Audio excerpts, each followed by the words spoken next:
by the change in the charter, because and the significance of it. The response at that level was nothing much changes even after the concession. But we do.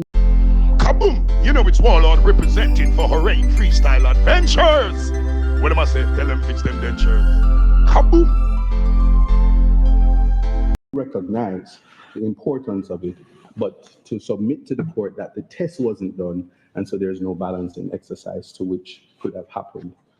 And because this is our apex court, the apex court could not respectfully substitute what the judge at first instance ought to have done. And in those circumstances, the answer to question A, where evidence was collated, collected, and secured. So secured would have been the request from the police officer. The collection and collating would have been what flows from JS2, the cell site, the text messages, the call positioning, whatever flows from JS2. But all of that would have been no moment. And a key thing before I depart, because I don't want to take up too much time, or well, you don't have a great deal of time left. I was being cheeky, Lord Reader. I didn't know you would figure me out. But the key thing in relation to that aspect is to understand that as we make heavy weight of JS2, what's incumbent on the judge was that in a demonstrably justifiable test, I would submit respectfully that in the absence of JS1, which was the controlled copy that the police officers did not have access to, and where the much counsel from the lower level, which Tom Tavares, KFC, would have said, listen, this is a man from Ireland who would have come, gives testimony. This is Simmons, and he doesn't say whether he knows exactly what's in each and every file, and we have nothing to cross-reference. So they would have failed on that test. The last thing I will say before I take my seat, Alois, I'm a lady, is in relation to the trial, the jury point, is I certainly, and I've read for this case about 4 years, in relation to the jury point, it has never been in the modern common law where a jury who we know for a fact is poisoned, is tainted, was allowed to remain on a jury, to bring a verdict, simply because the legislation would have prevented him from being discharged, where it is clear on its face that that juror ought to have been removed to protect the fair trial right. And it is in that vein that I will say that there is no cure, no proviso, or no thought of a retrial or a second bite of the apple where the unfair trial right was breached in the manner that it did in the circumstances from incident 2 to incident 3, and then the justification for breaching what we know is common practice in the Jamaican states to ensure that you leave one sentence so that the deliberation takes place on the next day. And that would be my submission, that the conviction should be quashed or ought to be quashed, and I trust your wisdom on that. Thank you. Thank you, Mr. Buchanan.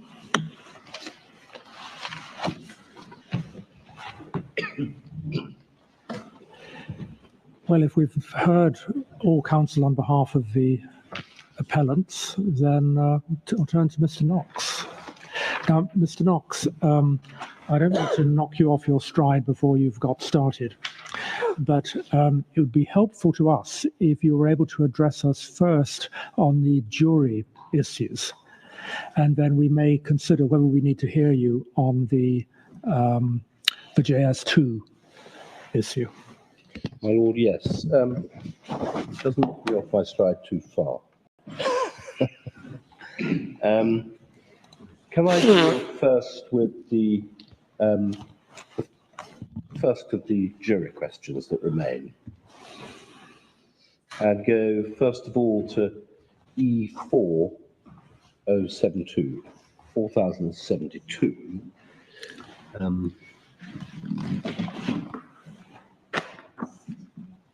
Which is in bundle 5A, if anyone's working from a hard copy. I would just like to show you what happened, because there is more to it than you were shown by my learned friend. The incident begins at 4072, 6th of February 2014, so it's about a month before the end of the trial. You'll see at the top of the page, court resumes at 2:25 p.m., but they're all in chambers with the judges, with the attorneys. Yep. And Marlene Catwell is the juror. And the first part I would like to take you to is at 4073. She says she said, perhaps I should just say, line 24, the witness, that's Catwell, one Friday. So it doesn't identify which Friday. When we weren't at court, I went to visit him, my son. We were supposed to go into the lobby, but him never come out in time. Just as him come out to me, Andrew St. John's came in that way. He saw me, he was a bit panicked, and I look at his face, and he was a bit panicked. It's not quite clear who he is, but perhaps he's talking about her son. And then she continues over the page. Her son or St. John? No, No, her own son. But she says her own son didn't come out. Okay. Oh, he saw me, sorry. In other words, St. John saw me. Yes, He was I a think bit so. panicked, and I look at his face. Forgive me, my lady, yes. And then she goes on to say, shortly afterwards, when he came out, when he came out of the vehicle, my son came in and him said to me, inaudible. I was a bit angry with my son. I was a bit angry because he knew that I was coming and I didn't want to meet up with them. So I think his delay means St. John's would have seen me. So I was angry at him. I think I must be her son now. You know me and I come back because him see me. I never related anything. But she then goes on to talk about her conversation with her son. Near the end of the page, me tell him me and a boy in the jail fight. And me go at the medical centre and him said to me. So there's been some sort of fight. And then over the page, 4074, she says, no, Kartel saw him and say him see him mother a juror, and say St. John's tell him, but him not tell the other rest of the man. So she seems to have seen, or rather, a Kartel appears to have been involved as well at some point. It's not always easy to understand quite what is going on. But then if one can drop down to the end of the page. I think we can probably take it the judge understood what was going on. But the judge, I'm not sure he necessarily did. But towards the end of the page, 4074, they who? She says, the prisoners at the bar are there, and my son is there, and they know that I am a juror. If anything should go down, probably, I don't know, if anything go down, I would hate to know that me is the one who have to bury you.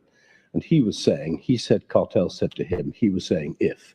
So her concern is being on the jury, and then if the jury convicts these defendants, then she's going to be in trouble. Or her son might be in trouble, rather. Yeah. It's not that she personally is going to be attacked, but she's concerned about staying on the jury, because if she does and the jury convicts, then there might be trouble for her son. That's her concern. Then you see Mr. Finson, that's Mr. Palmer's counsel. She don't even have to say any more. Juror Kartel said to him, if he. And then the judge says, okay, what I want to know, though, how you feel. You can bother with this, you can bother with the burden and all of this burial thing you talk about. The witness, Your Honour, the only thing I'm concerned about is my son's safety. They are there, he is there, they know him. Andrew St. John's is on the said block. All right, that's a lot. Please just step down for us, please. It's too much for her. Having heard what she said, I have changed my opinion. yes, it's too much. So obviously at first he was thinking, this is storm in a teacup, but now he's thinking rather differently. And then the prosecutor, Mr. Taylor, does seem that concerns with her son. And if the authority can find a way to move her son from Horizon, my lord, so she could have peace of mind to continue on the jury, the judge says no, her son is now in custody of the state. And then, yes, all right, the view is, Mr. Taylor, as prosecuting counsel, I wasn't trying to be brief and brush your comment aside, but from the performance that I saw her, it's clear to me for a parent to be placed in that situation that the body that she's sitting on may make a decision that may affect the the safety of her son adversely. As a parent, it is an act that you don't want to place her in. In the circumstances, I don't think it's something she can properly deal with. You saw her performance just now. And then he goes on to say, therefore, I think I had better discharge her. And then towards 4077, towards the end of the page, Mr. Rogers, I think he's Mr. St. John's counsel, but I stand to be corrected. Another issue. For the record, I would hope that what has happened was not discussed in the jury room. And as a consequence of that, it might have been left with the rest of the jurors. I know it's a painful aspect at this point, but a real concern. May I inquire through the registrar as to any particular person in respect of the jury who would be seized of this information? Registrar, when the information came, sir, two persons spoke to me, that lady and the foreman, that forewoman. I inquired if anybody else is aware of the situation, and she said, no, just the two of them. So that would presumably be the forewoman and the juror. Yeah. If you're going to read on, I don't think we need to read aloud the foreman's name. No. My lords, my lady, if you could just read on to the end of to 4080, to the end of 4080, you will see what the upshot was and what takes place.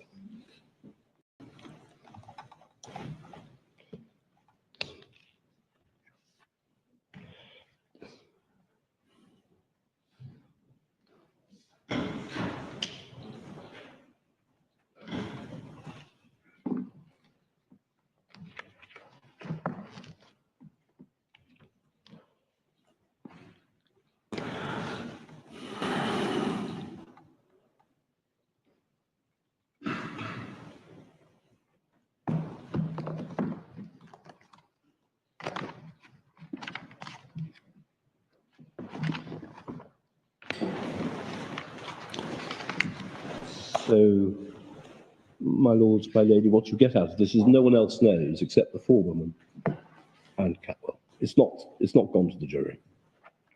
And my lords, my lady, there's no reason at all to doubt that, because even the forewoman, I think, says she only found out on this very day.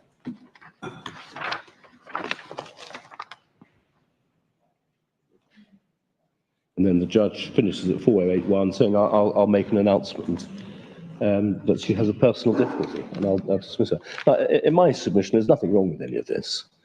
This is a perfectly sensible way of dealing with the matter. The judge has assured himself that no one else knows that there has been some incident. And I might add, the only, quote, incident is that she is concerned that her son is in the same, appears to be in the same prison as these accused. That's her concern. There isn't any concern, certainly on the face of the record, that her son has actually been threatened by any of the accused already. So there's no basis for saying that she would have spoken to other members of the jury and said that, or indeed to the forewoman. So I submit there's nothing here which required the judge to go any further than he did. My learned, I think, can I just ask you also to note that this incident began, I think, going back at 2:25 p.m. That's 4072. That's when the Chambers meeting begins. When you get to 4082, you can see the time at which the Chambers meeting finishes at 2:50 p.m. and then the court resumes at 3:16 p.m. Now, I mention that because it is suggested that the appellants themselves should have been in chambers at the time. Well, there are two answers to that. There was plenty of time for the appellants to be told, to the extent it was relevant, what had happened by their counsel. The gap between 2:50 p.m. and 3:16 p.m. The second point is, anyway, their counsel just simply didn't object to the course taken by the judge of holding this in private. Nor did they object to the course, the more general course the judge took of removing the juror. That's a point made by the Court of Appeal, and in my submission, that's a good point. And there's no reason to interfere with the Court of Appeal's judgment on this issue, which is referred to in our respective cases. Can I just also draw your attention now to the case of Bonnet, where a not entirely dissimilar thing appears to have happened, and it's in the electronic bundle at page 6287.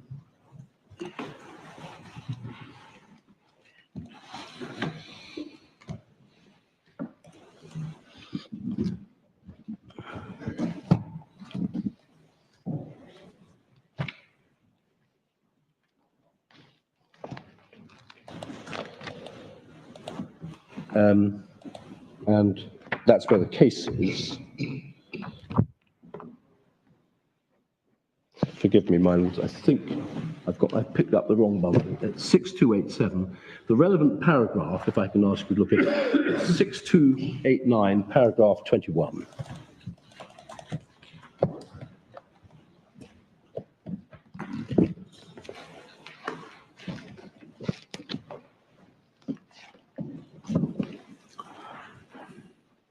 And if I can just ask you to read that to yourselves.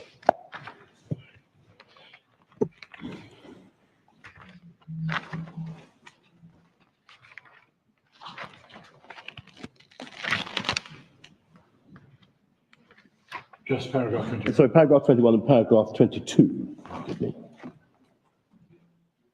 And then 23. It's 21 to 23. In particular, 22 to 23. Where a similar sort of argument was run in slightly similar circumstances. 23 in particular.